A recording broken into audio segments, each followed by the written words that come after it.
మాతో పెట్టుకుంటే మూతిపళ్ళు రాలుతాయని చెప్పి కవిత గారు చెప్తా ఉన్నారు.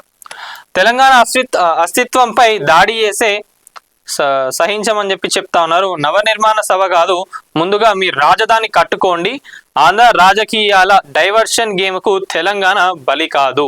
అధికారంలోకి రాగానే విగ్రహాలు పార్సిల్ చేసి పంపిస్తాం. ఇక్కడ ఏవైతే ఆంధ్ర లీడర్లకు సంబంధించిన విగ్రహాలు ఉన్నాయో అవన్నీ కూడా పార్సిల్ చేసి పంపిస్తామని చెప్పి చెప్తా ఉన్నారు. ఇంకోటి ఏంటంటే డైవర్షన్ పాలిటిక్స్ కూడా బాగా చేస్తూ ఉన్నారు. ఇప్పుడు ఏంటంటే ఇక్కడ ఒక ఇష్యూ కాగానే వెంటనే దాన్ని డైవర్ట్ చేయడానికి ఏదో ఒక ఇష్యూని బయటికి తీసుకొస్తా ఉన్నారు. మరి అట్లా ఎవరు కలిసి చేస్తా ఉన్నారు? ఎందుకంటే నేను ఒక ఇష్యూ చెప్తా. ఇక్కడ మొన్న మహానాడుకు సంబంధించి మహానాడులో ఆయనను ఏమనాలంటే ఎంత తిట్టినా కూడా దండగానే, కానీ మనం రెస్పెక్ట్ ఇస్తాం. తెలంగాణ వాళ్ళు కాబట్టి మనం రెస్పెక్ట్ ఇస్తాం. పక్క రాష్ట్రాల్లో అయినా వాళ్ళు కూడా మనోళ్ళే కాబట్టి తెలంగాణ గురించి మాట్లాడిండు. ఏంది తెలంగాణ అనేది డిక్షనరీలోనే లేదు అని చెప్పి మాట్లాడుతూ ఉన్నారు. ఆ ఇష్యూ యాక్చువల్గా ఏంటంటే ఇంకా వైరల్ అవుతా ఉన్నది. వైరల్ అయినా కూడా ఇక్కడ ఉన్న జన సైనికులకు తెలియదంట, ఎవరికి తెలియదంట, మేము చూడలేదని చెప్పి వాళ్ళు చెప్తా ఉన్నారు. కానీ పవన్ కళ్యాణ్ గారు వచ్చి ఇక్కడేమో సభలు పెడతా ఉంటారంట. తెలంగాణలో బాగా వేయడానికి చూస్తారు వీళ్ళందరూ కూడా. అయితే మరి పవన్ కళ్యాణ్ గారు ఎందుకు మాట్లాడలేకపోతా ఉన్నారు మీరు వాళ్ళపైన? తెలంగాణ గురించి అట్లా మాట్లాడినప్పుడు అరే తెలంగాణ హిస్టరీ ఇది, తెలంగాణకు ఒకప్పుడు త్రిలింగ దేశం అని చెప్పి పేరుండే, ఎంతమంది బలిదానాలు చేస్తే తెలంగాణ వచ్చింది, ఎంత కష్టాలు పడితే తెలంగాణ వచ్చింది, జై తెలంగాణ అని రాదు కదా మీ నోట్లలోకి వెళ్ళి. అందుకే మీరు వాళ్ళని మనలేకపోతా ఉన్నారు. మళ్ళా ఆడ కూటమి ఉన్నది, మళ్ళా ఆడ మీరు DCM ఇన్ని గనం ఉన్నాయి కాబట్టి మీకు మాట అనేది బయటికి రాదు. కానీ ఈడికి వచ్చి ఇప్పుడు గొడవలు చేస్తా ఉన్నారు. ఇప్పుడు నేను ఎందుకు రావద్దు, సభలు ఏడైనా పెట్టుకోవచ్చు కదా, నాకు ఆడ ఇల్లు ఉన్నది, నాకు ఆడ కారు ఉన్నది, నేను సభ పెట్టుకుంటా, నాకు ఆడ కార్యకర్తలు ఉన్నారంటే ఎంతవరకు కరెక్ట్? ఎవరికైనా రైట్ ఉంటుంది సభ పెట్టుకోవడానికి, ఎవరైనా చేసుకోవచ్చు. కానీ దాన్ని ఇష్యూ చేయాలని చూస్తా ఉన్నారు. అది అర్థమైంది జనాలకు, దాన్ని మీరు కప్పిపుచ్చుకుంటా ఉన్నారు. గిట్లాంటి రాజకీయాలు చేయకండి దయచేసి. మీకు జనాలలో ఆదరణ ఉన్నది, మీకు ఫ్యాన్ ఫాలోయింగ్ ఉన్నది, దాన్ని ప్రాపర్గా యూజ్ చేసుకోండి. మీరు కూడా కష్టపడితేనే మీరు సీఎం కావాలని అనుకున్నారు. కానీ ఇక డీసీఎం అయితే అయినరు, ఒక మంచి పొజిషన్లు ఉన్నారు, మంచి హోదాలు ఉన్నారు, దాన్ని కాపాడుకోండి. ఇప్పుడు ఆంధ్రాలో కూడా చాలా ప్రాబ్లమ్స్ ఉన్నాయి. ఇప్పుడు కవిత గారు చెప్తా ఉన్నారు ఏంది, ఇప్పుడు మళ్ళీ వర్షాకాలంలో వస్తూ ఉన్నాయి కదా, మీ సెక్రటేరియట్ ఏదైతే ఉన్నదో దాన్ని బాగు చేయించుకోండి. ఫస్ట్ మీ DCM CM కిందకి నీళ్లు రాకుండా చూసుకోండి అని చెప్పి చెప్తా ఉన్నారు. అంటే అక్కడ కూడా ఉన్నాయి, అక్కడ సార్ట్అవుట్ చేసుకోవచ్చు కదా, ఇక్కడ వచ్చి చేసేది ఏమున్నది? TRS 2.0తో పెట్టుకుంటే మంచిగా ఉండదు. తెలంగాణ ఆత్మగౌరవం కోసం మరో పోరాటానికైనా సిద్ధంగా ఉంటామని చెప్పి చెప్తా ఉన్నారు. ఇక తెలంగాణలో ఉన్న వాళ్ళ గురించి మీకు పెద్ద చెప్పాల్సిన కూడా అవసరం లేదు, ఎందుకంటే లైవ్గా చూసిండ్రు చాలా మంది కూడా. ఒకప్పుడు బాంచన్ దొర అని బతికిన వాళ్ళే ఈరోజు తరిమి కొట్టిండ్రు అందరినీ కూడా. అప్పటి లెక్క లేవు సిచ్యువేషన్స్, తెలుసు కదా ఎట్లా తరిమి కొట్టిండ్రో, తెలంగాణను ఎట్లా తెచ్చుకున్నామో ఏందనేది ప్రతి ఒక్కరికి కూడా గుర్తున్నది కదా. మళ్ళీ ఎవరైనా వచ్చి పాగా వేయాలి అని చూస్తే అస్సలు ఊరుకునే ప్రసక్తే లేదు. ఉద్యమం మళ్ళీ ఎట్లుండేనో అట్లాంటి సిచ్యువేషన్స్ కూడా కనిపిస్తా ఉన్నాయి. ఇప్పుడున్న పొలిటికల్ సిచ్యువేషన్స్ కానివ్వండి, తెలంగాణను ఎట్లా నాశనం చేస్తున్నారో ఎవరెవరు వాళ్ళ లబ్ధి కోసం ఎన్ని రాజకీయాలు చేస్తా ఉన్నారో ఏందో కూడా చూస్తా ఉన్నారు జనాలందరూ కూడా. మళ్ళా ఉద్యమం వచ్చినా కూడా ఆశ్చర్యపోవాల్సింది లేదు. అట్లుంటది మరి తెలంగాణలో తను పెట్టుకుంటే. మరి అధికారంలోకి రాగానే ఆంధ్ర నాయకుల విగ్రహాలను పార్సిల్ పంపిస్తామని చెప్పి కల్వకుంట్ల కవిత గారు సంచలన వ్యాఖ్యలు చేస్తా ఉన్నారు. ఇది మరి తెలంగాణ అస్తిత్వం, ఆత్మగౌరవం, హక్కుల పరిరక్షణ కోసం అవసరమైతే మరో ఉద్యమానికైనా సిద్ధమని TRS చీఫ్ దేవనపల్లి కవిత గారు స్పష్టం చేసిండ్రు. తెలంగాణ రక్షణ సేన కార్యాలయంలో జూబ్లీ హిల్స్ లో నిర్వహించిన తెలంగాణ ఉద్యమకారులు ఆకాంక్షలు సాధన రౌండ్ టేబుల్ సమావేశంలో ఆమె సంచలన వ్యాఖ్యలు చేసిండ్రు. తెలంగాణ ఉద్యమంలో వేలాది మంది యువకులు త్యాగాలతో రాష్ట్రం సాధించుకున్నామని, ఇప్పుడు తెలంగాణ అస్తిత్వం పైన కుట్రపూరితే దాడులు జరుగుతాయని ఆమె ఆరోపించారు. తెలంగాణ ప్రజల ఆత్మగౌరవాన్ని దెబ్బతీసే ప్రయత్నాలు ఎవరు చేయరాదని హెచ్చరించిండ్రు. మరి ఆంధ్ర రాజకీయాల డైవర్షన్ కోసం తెలంగాణను వాడుకుంటా ఉన్నారు.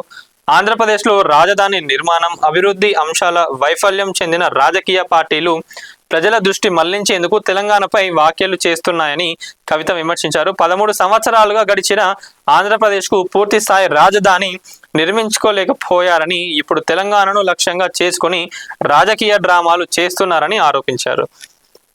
ఇక్కడ ఆంధ్ర, ఇప్పుడు మేము చెప్తా ఉన్నాం, ఆంధ్ర దౌర్భాగ్యం ఏమైందంటే ఆంధ్రప్రదేశ్కి అక్కడ జనాలు ఏం చేసిండంటే, ఇప్పుడు తెలంగాణ ఎందుకు ఇంతకాలం డెవలప్ అయింది అంటే ఒక పొలిటికల్ పార్టీకి 10 సంవత్సరాలు అధికారం ఇచ్చినారు కాబట్టి డెవలప్మెంట్ అనేది జరిగింది. ఆడవాళ్ళు అట్లా చేసుకోలేదు. 5 years ఒకరికి 5 years ఒకరికి ఇచ్చేసరికి ఏమైందంటే డెవలప్మెంట్ అనేది చెయ్యాలి అనుకుంటే 5 సంవత్సరాలన్నా చెయ్యొచ్చు.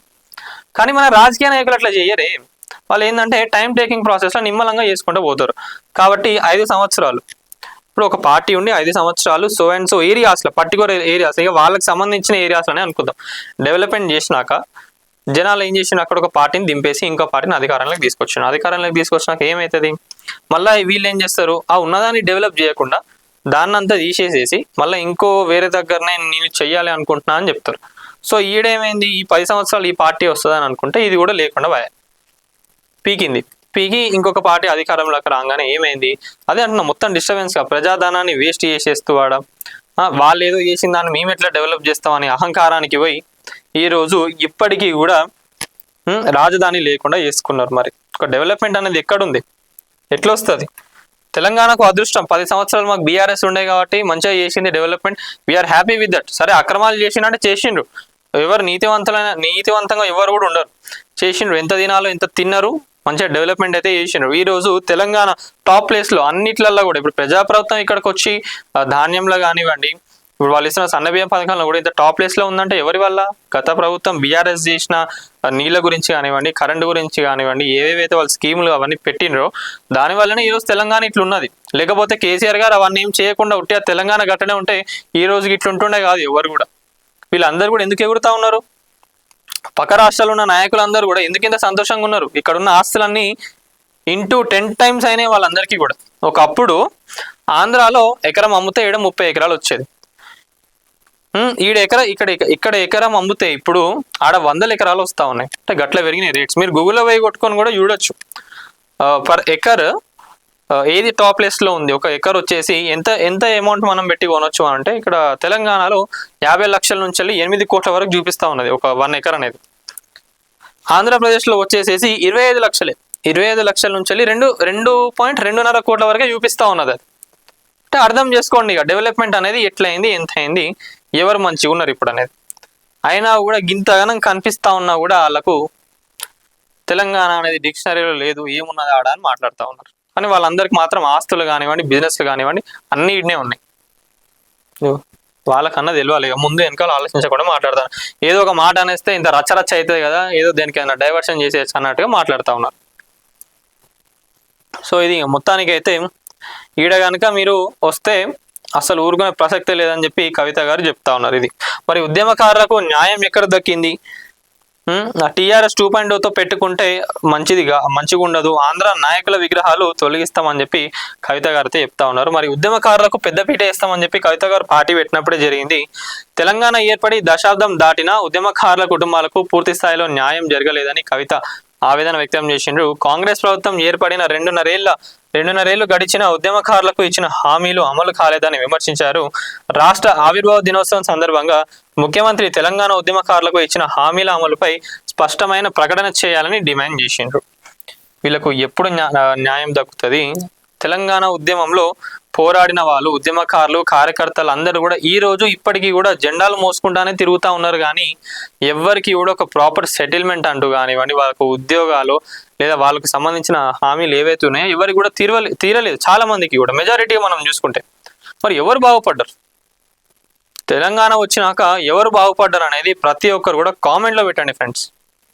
కామెంట్లో పెడితే తెలుస్తుంది అప్పుడు వాళ్ళకు. ఇంతగానో మాట్లాడుతూ ఉన్నారు కదా అందరూ, ఆల్ పార్టీ నాయకులను, బీజేపీ, బీఆర్ఎస్, కాంగ్రెస్, టీఆర్ఎస్ అందరూ కూడా ఎవరు బాగుపడ్డారు అనేది ప్రతి ఒక్కరు కూడా తెలుసు. తెలంగాణ వచ్చినాక సరే వాళ్ళు డెవలప్మెంట్ చేసిండ్రు అదంతా ఈ సైడ్, కానీ ఉద్యమకారులను పట్టించుకోలే, కార్యకర్తలను పట్టించుకోలే, సెకండ్ క్యాడర్ని ఎదుగని ఇవ్వలే, ఇన్ని కదా జరిగినాయి. సో మరి తెలంగాణ వచ్చినాక ఎవరు బాగుపడ్డారు అనేది ప్రతి ఒక్కరు కూడా కామెంట్లో తెలపండి. వీడియో చూస్తున్న వాళ్ళందరూ వీడియోని లైక్ చేయండి, షేర్ చేయండి, అలాగే మన నేటి ధాత్రి 9 ఛానల్ని సబ్స్క్రైబ్ చేసుకోండి. Thank you. లేటెస్ట్ అప్డేట్స్ కోసం మన నేటి ధాత్రి ఛానల్ని సబ్స్క్రైబ్ చేయండి. అలాగే మీకు నచ్చిన వీడియోని లైక్ చేసి, షేర్ చేసి, కామెంట్ చేయండి.